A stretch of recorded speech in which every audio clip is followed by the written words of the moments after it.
What's up, everybody? Stacey Blackwood here from the Tide Talk podcast to talk about the recruitment of Arch Manning, the number one overall player for the class of 2023. Of course, the grandson of Archie Manning, the nephew of Peyton and Eli Manning, a phenomenal talent, a guy with all the skills to be a great college football player and a great NFL player as well. So that's what we're going to be talking about here on this episode. But make sure you hit that subscribe button, hit that notification bell, and give this video a huge thumbs up. And while you're at it, jump in the comment section below and answer today's question. Will Arch Manning commit to Alabama? Y for yes or N for no. And as always, feel free to expand on your answer. All right, let's just talk about this recruitment. It is going crazy. Probably the most popular recruit over the last several years because of who he is, his name and his legacy. So he is a guy that many people are following and want to know where he's going to end up. He's got a top four. It includes Alabama, Texas, Ole Miss, and Georgia. Of course, anything can happen. All four of those schools are good schools, and anything can happen when it comes to Arch Manning. There's been a report this week from a college football analyst, a guy who's a Heisman Trophy voter, Brent Beard. He says that he believes that he will either end up at Texas or Alabama. So this recruitment is wide open. It's crazy. Anything can happen with this. I like where Alabama's at, but I like where Georgia's at. Texas is in a good spot with Steve Sarkisian.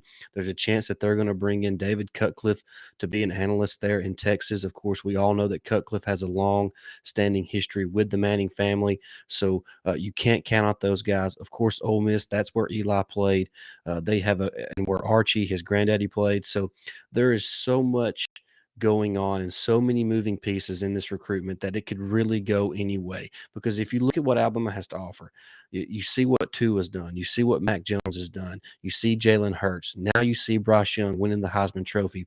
Why would you not want to come and join that type of talent and that type of development there in Tuscaloosa? So, in my opinion, I think it's still wide open. Nobody knows except for Arch and his family who leads and who doesn't. So, I think there's a long way to go. I think it's a little premature to start, rubbing that crystal ball and trying to figure out where he's going to go. I think it's just need to enjoy it. He hasn't even played his senior year of high school yet, so there's lots of time to be looking at it. But it's going to be a lot of fun to follow this over the next year, waiting on his commitment. So we'll see what happens with Arch Manning. We're going to be here to follow this all the way through up to his signing day.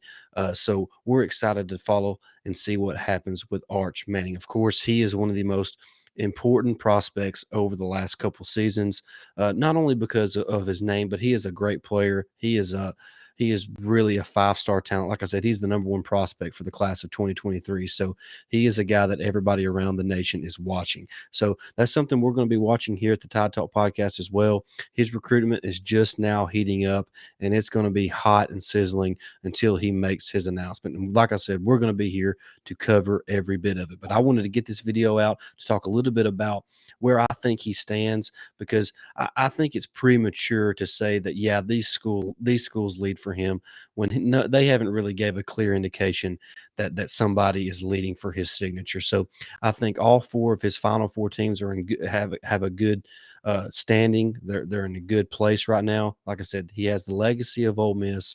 Uh, he has a great relationship with Steve Sarkisian, and possibly David Cutcliffe is going to be joining that. Georgia's coming off a national championship. And of course, Alabama has Bryce Young, Mac Jones, Jalen Hurts, Tua Tagovailoa, and the greatest coach of all time in Tuscaloosa, Nick Saban. So all four of those schools have something great and something different to offer Arch Manning. So where will he end up? Like I said, I want you to jump in the comments and answer today's question. Will Arch Manning come to Alabama? Y for yes or N for no? All right, that's going to wrap today's video up. Appreciate everybody watching. Make sure you hit that subscribe button and help us get to 1,000 subscribers. Until next time, roll tide.